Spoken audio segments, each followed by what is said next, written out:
Yeah, he's Tony. I'm Mike. This is week 10 of the Action Bowl. That's all the excitement you can muster for this one? Yeah. Oh. Huh. No. You can do better than that.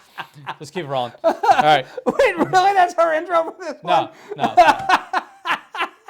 I wouldn't do that to you, baby. It's the Action Bowl. Because he's Tony. I'm Mike. This is week 10 of the Action Bowl.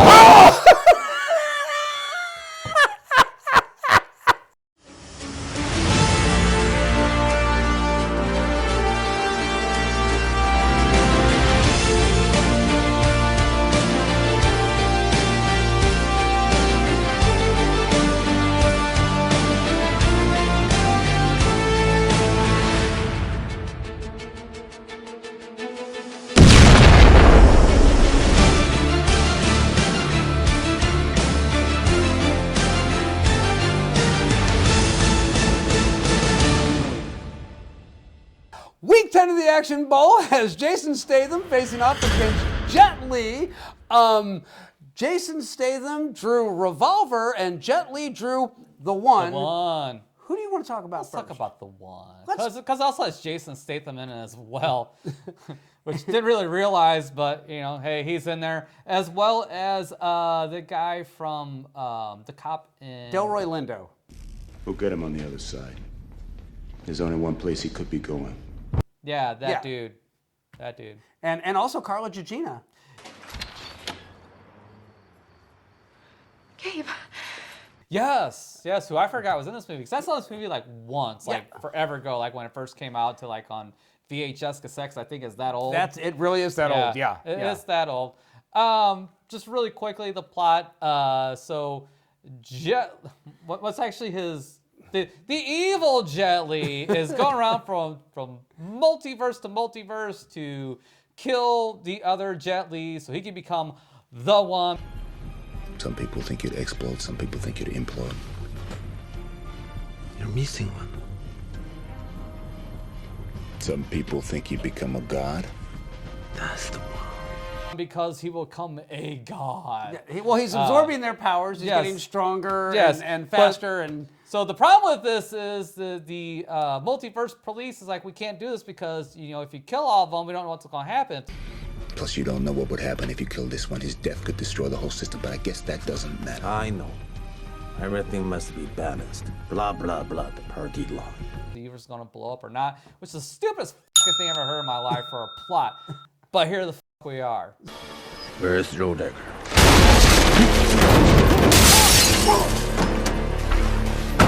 Here I am. Don't beat around the bush. Tell me how you feel about this one. Now, So with I'll tell you what I feel about this one. It's a slog. There's a lot of things I don't like about this movie. I was moderately entertained at best. Yeah. I'm gonna say, you know, the saving grace for this film was Jet Li's pretty decent acting for the most part. Yeah. Jason Statham's acting, and who's the other guy again? Delroy Lindo. Yeah. Back away, back away! Thought you were gonna kill me. Just give me the chance, asshole.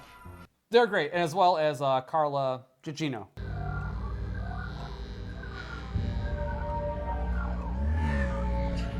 Thank you. Yeah. All the actors in this are great. Yes. And it's the only thing that really saves this movie because the plot it's just dumb. I was gonna say, It is dumb. It's dumb. And then, unfortunately for them, the action scenes are just bogged down by really poor like wire and CGI and other things that happen in this movie. It's just, no.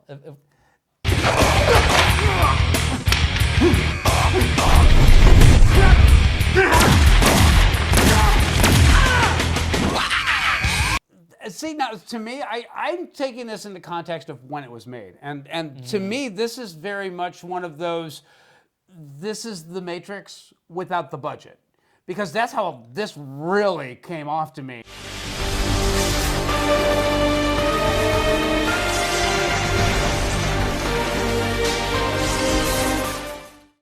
was literally he's called the One, which Neo is an anagram of the One because he is the One in there as well. And then he has he's this totally normal guy, and then he all of a sudden is getting these superpowers where he's faster and.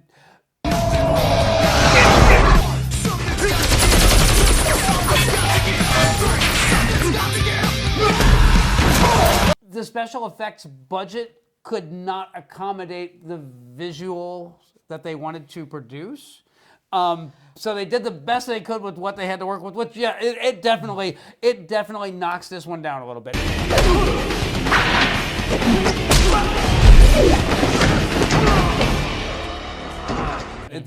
The martial arts sequences, some of them are really good.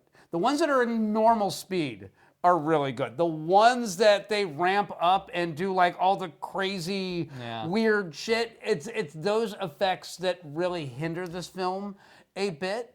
And that's the problem is like when you show that a character can do these things and then, do stuff at this speed and have this strength and stuff like that. But then when you're fighting against normal opponents and doing normal things, it's like, it really sucks you out of that environment. And it's one of those things like, okay, so you did the best you could with the budget you had. So if you knew you weren't going to be able to really hit your mark you really wanted to, you should have scaled back your script and took out maybe some of those things that you knew wasn't really going to come out that good in camera or in your effects budget.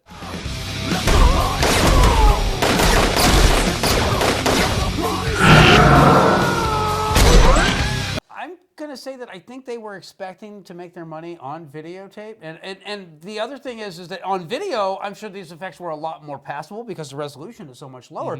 But now that there's a Blu-ray and a 4K release, and you can actually see just how dated and bad it looks and how bad the matting and the blue screening and all that stuff was, it sticks out like a sore thumb now. Yeah, the improvements in video technology have not done this film any favors. This film probably was very passable on VHS on a 480 resolution TV screen. Which came out first, this or T2? I want to say this came out a year after T2. I think this was 97. Production assistant.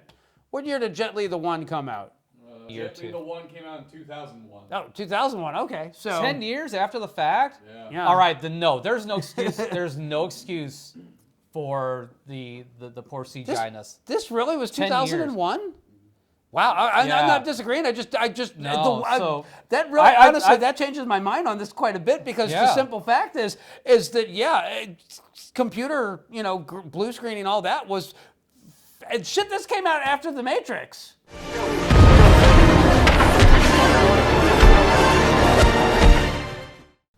This came out in 99. Then, okay, that really changed. You may well look at your scores again before you proceed. I may, because I was really thinking that this was a mid-90s film. I thought this actually came out before the Wachowskis because it looks like a mid-90s film. And shit, Jason Statham had hair. So Permission to speak, sir. Speak. Is this part of the procedure? Mad love. But anyway, that kind of weirds me out hearing that one. But I will say this. This is the first film that I can think of that actually talked about the multiverse. There is not one universe. There are many. A multiverse. There is not one you. There are many. Each of us exists in present time in parallel universes. Here we are in 2023, and everybody's got a multiverse now. But this is the first movie I can think of that did it, and they. I don't care who the did it first. It really doesn't matter. Well, I think they actually did it smartly in that they showed this is the same person, but he doesn't exist in every universe. But in the universe he does exist, he's not a carbon copy of himself. He's radically different lives. In this one, he's a vegan and he's a peace protester, and in this one, he's a scientist. And I love117, Yu Fuk Law, Monoceros Universe. Victim 118, Sven Law, Tucana Universe. Victim 119, Ni Day Law. I actually thought that part was kind of funny. I was cracking up when I saw that. So I think that was an intentional joke that landed really well because it struck me the same way. So the other thing is, the multi-dimensional police force. They're trying to make sure that no one's, getting out of their lane. There's fantastical elements to this. I give it a pass on that for that regard. There is some smart stuff in here, but there's some really dumb stuff in here too. Yes, You're absolutely right on that one. But what for me actually makes this movie work is the characterization. Jason Statham kills it. Yes. Jet Li kills it. Carlo Gugino kills it. Delroy Lindo. And I love the fact that Delroy Lindo, as the time cop, dies, and then later on they're at a gas station and they see him in this universe, and he's a gas station attendant. I know what I gotta do. I'll never get the chance to say thank you for squaring me away. So thank you, sir. I'm calling the cops. Now, what really ruined this movie for me is his character, because there's multiple times he could have whacked this motherfucker, but for the convenient plot point of you can't kill him because if there's only one left, then we don't know what the hell's going to happen. Yeah. If there's going, the universe is going to blow up or whatever.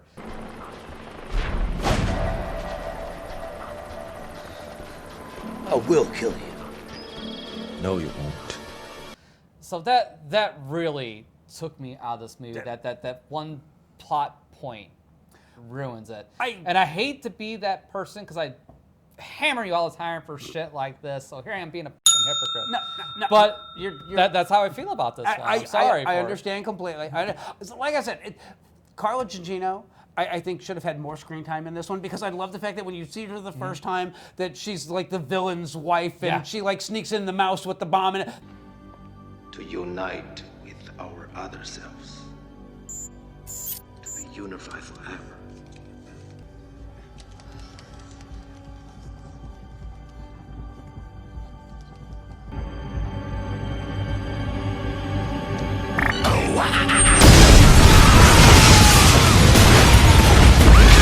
That was all like, wow, that was kind of cool. I've never seen anything quite like that The before. mouse with its head hanging out fucking ass is hilarious.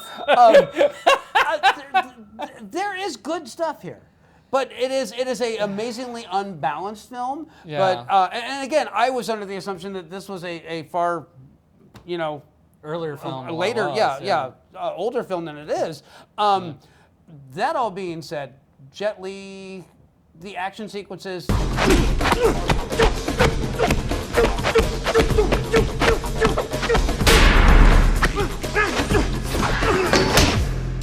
They're mismatched. They're uneven. There's some great ones. There's some weird ones. There's some ones. It is not his strongest outing by any stretch of the imagination, but it's not it's a watchable movie.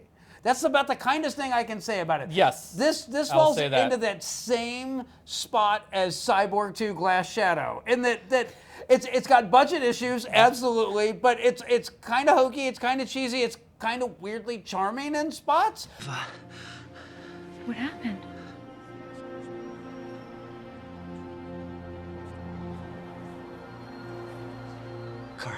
But it doesn't have Jack Palance. That's what it was missing. one. If Jack Palance has shown up as the arch villain, then shit, all bets were off. Yeah. If you want to dine with the devil, you'll need a long spoon. and I think that's it. While Jet Li is great as a hero, as the villain, it's not as compelling. I'm gonna say, his hero character is very one note. But his villain character, he's kind of chewing it up a little bit. He's having a little bit of fun with that one. But I think, honestly, he should have pushed that and gone further with it because he seems dialed back. But, hey, production assistant, what was the budget on this one? I'm going to guess about 20 million, 20, 25. 49 million. Oh, wow. 49 million, and There's that's no okay. excuse Yeah, for I this got. movie. Yeah, There's no I'm excuse. gonna have to do some revisions here. So all right. We're going down. Yep. All right. So Oh, wow. Yeah. So that all being said, now that we've made a couple of corrections, now that we've kind of had the palate cleansed, so to speak, Mike, Give it to me, baby. I want to hear them. I want to hear them sweet, sweet Jet Li numbers. I despise this plot and story. It's a 2. It's a 2. I'm sorry. I just can't get past it. The style is a 5. It's serviceable for what it is. It's not great. It's not stupendous. It is what it is. And since the plot sucks so bad, it was still, for the most part, watchable, but just barely at a 4. So my total score for this is an 11. All right. So, well, I adjusted my scores to reflect this. For the plot, I gave it a 6. Like I said, it was the first film that I know of. It is generous. It is generous. This is the first film I can think of that introduced the idea of a multiverse. It handled it in an interesting and consistent way. It had some fun parts to the fact that it was a multiverse. So that part of it I did enjoy. For the style, it's a 4. It is a 4 because, yeah, for a $49 million film, it should have looked better than this. It really should have looked better than this, and I don't know why. It's not like Jason Statham was a huge paycheck back in the day, and it's not like Carlo... Or Jet Li, for that matter. Yeah. Carlo Gugino and Delroy Lindo. Nobody. I mean, yeah, you got really talented actors that are B or C list, so you got them at bargain prices, and somehow you managed to spend $49 million on what? That's someone took a Caribbean vacation and buried it in the books on this one. Yeah. And for the entertainment, I gave it a 5. It's a perfectly serviceable film. It's a fun Saturday or Sunday afternoon film. It is something you can throw on, turn your brain off, watch some kung fu action, and move on with the rest of your day. Or you can turn it on while you're cleaning out your shoe closet. I have no reason to turn this movie on ever again, unless. No, we don't have to anymore because we did a review on it. So no, I'm never going to watch this movie again. And I'm fine with that. So my score on this one is a 15. So it's a perfectly average, right in the middle movie. So that is it for Jet Li and the One. Coming up next is Jason Statham in Revolver. Stay tuned. We all know, if you kill me, you have to kill the other guy. Just let me take out one leg. Cuff him.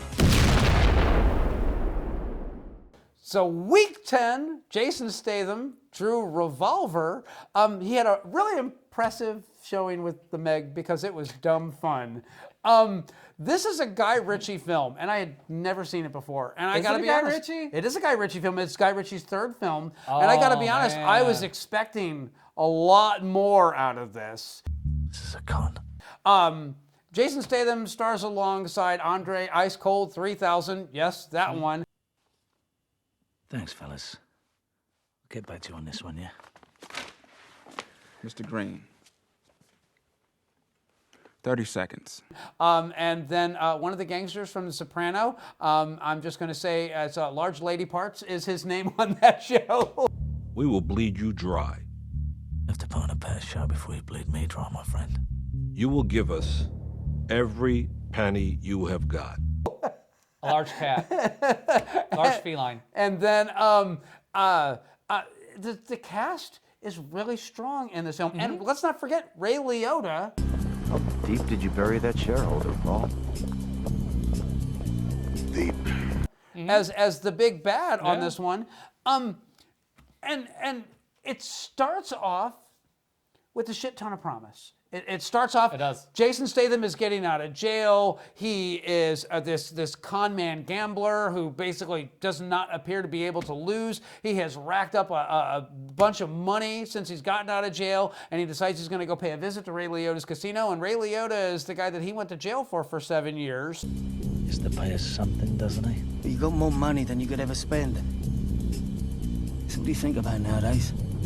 He owes me and he owes you. And then it kind of starts to. Well, hang on. He cleans Ray Liotta out. Like he. Oh yeah. Yeah. He takes him to the bank. Yeah. And cashes out big. I've been warned if I let you sit down at this table, I might regret it.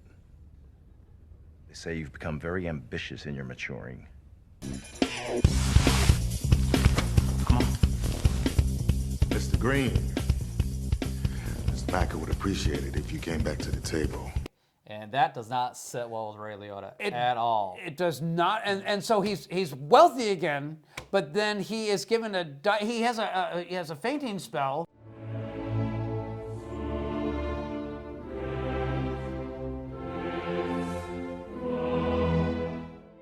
He passes out on a flight of steps. He wakes up in the hospital, and he's basically being told that he has 3 days left to live. And two gentlemen approach him, and they basically tell him, you're going to bring all your money here, and you're going to do with it what we say, and in exchange for that, we are going to help you get revenge. You will die within 3 days from a very unpleasant ailment that contaminates your blood and organs. We've already saved your life once. The next time will not be for free. We shall assist you under 2 conditions. These conditions are not negotiable. Oh, I'm being grafted. Condition 1.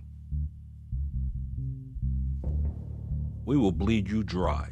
Condition 2. You will do as we tell you without argument. More or less. Which that doesn't make any sense. That whole thing made no sense to me. It's like, why would you got 3 days left to live. I could give 2 about these people. What the are you going to say they're going to do? I'm going to live my... I want to do a hell lot more in my 3 days than with these assholes. Yeah. I'll be like out of the country and gone.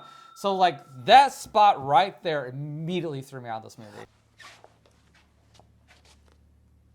I don't have good news, I'm afraid, Mr. Green. You're not wrong. I was going to say, he's got a brother who has a daughter.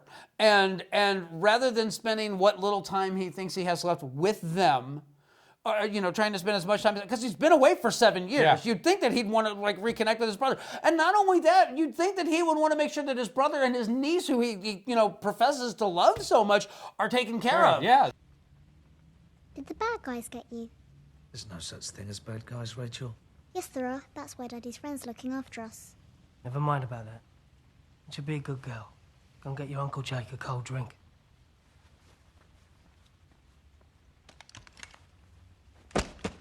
So his motivations are suspect to begin with, and I understand that it's supposed to be like it's his drive to get revenge against Ray Liotta and all that.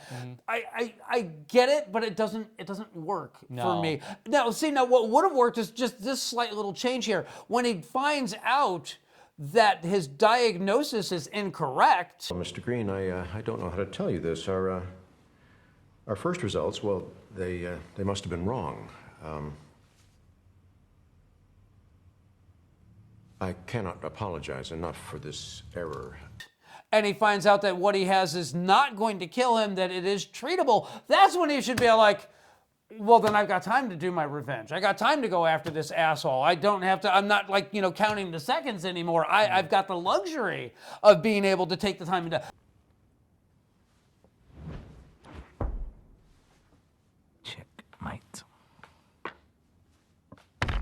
That tweak right there would have made this movie better because it would have been more relatable. Setting aside your revenge to reconnect with your family and make sure they're taken care of, setting it aside because now you're not dying, that I understand. But then this movie, like Ray Liotta gets set up to where his cocaine gets stolen, and then he makes a deal with this Asian drug lord. Well, it gets stolen from Mr. Gold. Yeah.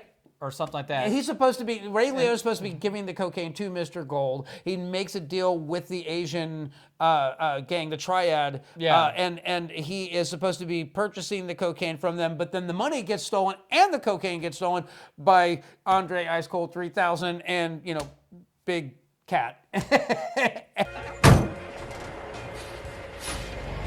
Hold tight, Mr. Green.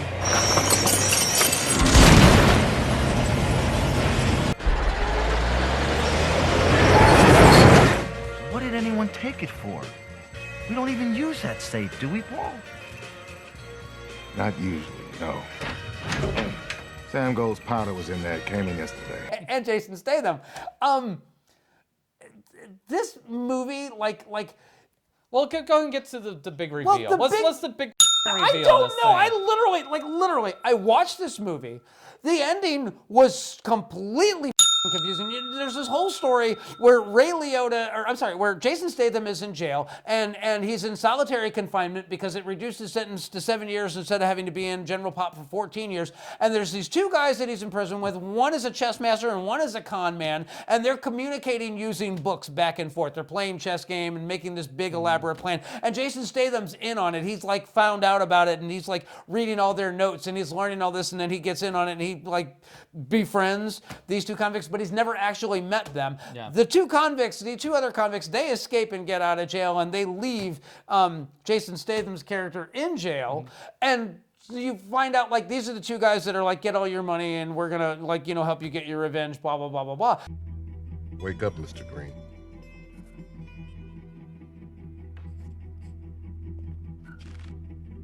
You can't see what's right in front of you. We were all gonna go together. They swore to me. You're coming with us, Jake. We were always going to take you with us, Jake. You just weren't ready to hear how hard that was going to be. And then you find out that It appears it's all in his head. That's how it came across to me, in a very convoluted, stupid way. Yeah. So it's like, these are all the demons in your head that you got to process, because then that's also projected on Ray Liotta's character later in the movie, Yeah. where he's trying to fight the demons in his head, trying to figure out what is he supposed to be doing, he's not supposed to be doing. So it's a very convoluted way to show your inner conflict. You could have done this in a much different way and not such a convoluted way. Yeah. I fucking hated this. I hated this. I'm not going to say I hated it. I'm going to say I was massively disappointed and really confused by it. Yeah. And like, I watched it, and then like literally, I waited the next day and went back and rewatched the last hour of this movie because I'm like, there's got to be something I missed. There's got to be something that snuck in. Nope. It is exactly what it is. No. And I was still like, okay, I kind of get like the fact that Jason Statham's no longer afraid of him, so Ray Liotta no longer has any power over him, and Ray Liotta is also screwed because he screwed up with Mr. Gold. He blew that whole deal apart, and now that he is broke because all of his money has been given away, he's got nothing. You don't play by the rules, Mr. Green. You like to play silly games with my head, don't you? And so he kills himself. And the ending of this seemed really lame. It's lame. It really, I mean, like legitimately. Guy Ritchie, man, stay in your lane. This is not your lane. You are not meant to do Philosophical crime thrillers? Yes. Yeah. Yeah, no, it's wrong. So, it's absolutely wrong. It started out great. Like you said, the first 10 to 15 minutes is great. It's what Guy Ritchie does best. He does, low to mid-tier criminal shit. Yeah. Perfect. Yeah. I mean, it's great. When Statham cleans out Ray Liotta, it's fantastic. Yeah. It's great. It's very satisfying. Right after that is exactly when this movie goes off the rails. On this one. It's after they rob the vault, and they're like, oh, it's okay, we don't keep money in there, and he's like, oh, we keep cocaine in there. All that's brilliant. All that works so well, and I was like so into this, and then like what happens is he's being chased by that gunman, and the gunman slips and falls and shoots himself in the face.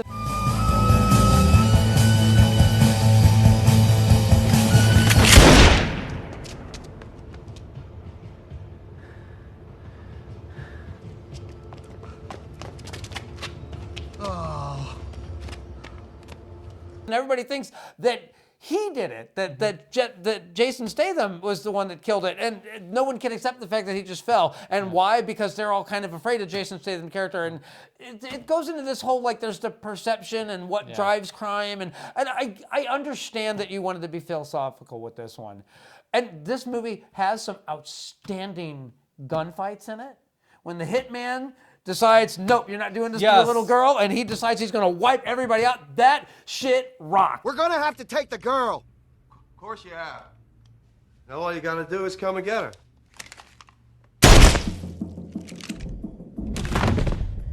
That whole sequence was amazing. And I love the fact that we finally get an action movie that proves that drywall does not stop bullets. Yes.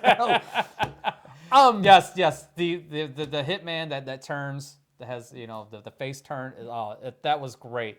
That was the only thing that made me continue this movie and watch all the way to the end. I was gonna say, just that 2-3 minutes was strong enough to get me through this. I'm gonna say that if it hadn't been for that 3-5 minutes, however long it lasts, I would not have gone back and tried to make sense of this again, because okay, that was so strong, that was so well done. I had to have missed something. There's obviously something that I did not get. Jason Statham does everything he can with the character. He commits 100% with the performance. The failing on this film is the script. Yep. And everything suffers because of it. Yeah. So everything. I want to hear them numbers.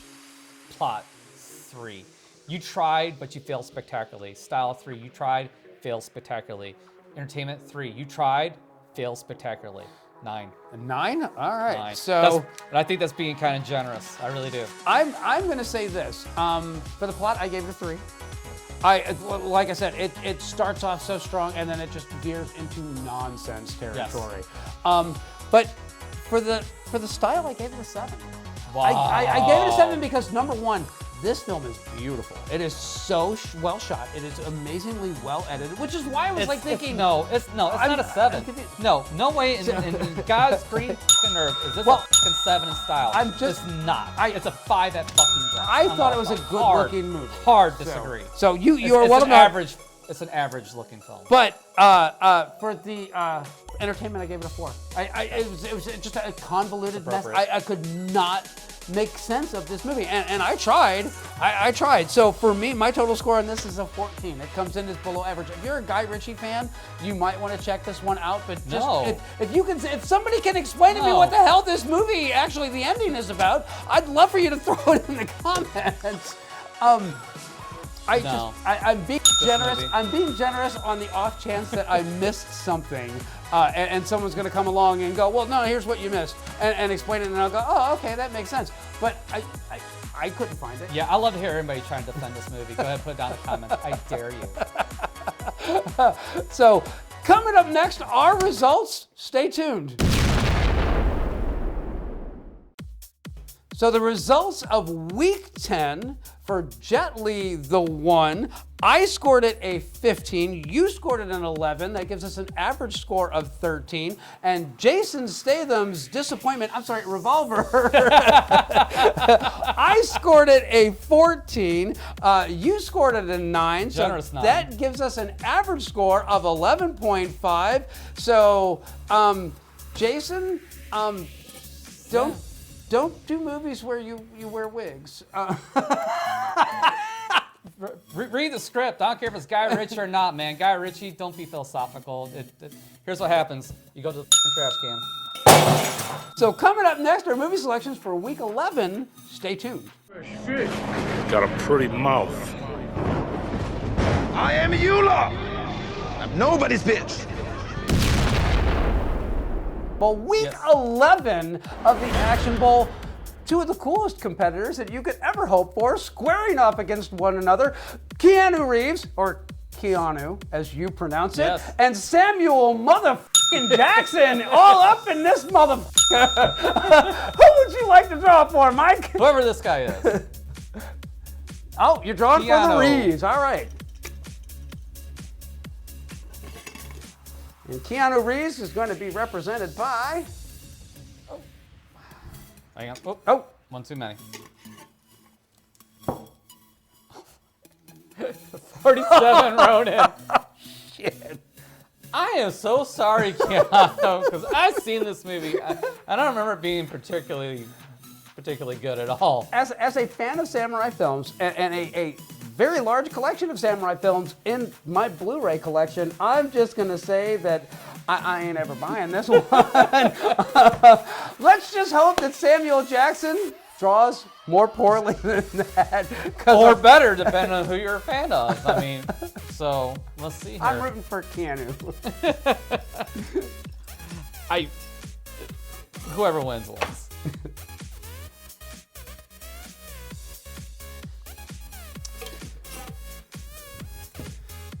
And Samuel Jackson is represented by The Long Kiss Goodnight. Now, I'm going to say this. This is another scenario where he is more of the sidekick. Gina Davis does all the kick-ass in this one. You're not wrong. I'm just going to say that I've seen The Long Kiss Goodnight, and I'm going to remember thinking, meh, about it. So Yeah, I don't Gina Davis know. had a string of Bad movies. action films. Yeah, her husband tried to turn her into an action star with this and Cutthroat Island, and I think there was another one, and they all bombed horribly, and then they got over it. And not because of her. No, Gina Davis is a fine Yeah. actress, and you know, she actually is she's dedicated to her action roles. She did not half-ass it. You could tell she put some effort into it. So, I don't know how this one is going to turn out. I don't either. I don't know if this film has aged like wine or milk, but we are going to find out. So tune in for week 11, and we will catch you then. That's coming up next. Something like that. Moving on. So join us next week for week 11 of the Action Bowl, where Keanu Reeves goes up against Samuel Jackson. We will see you then.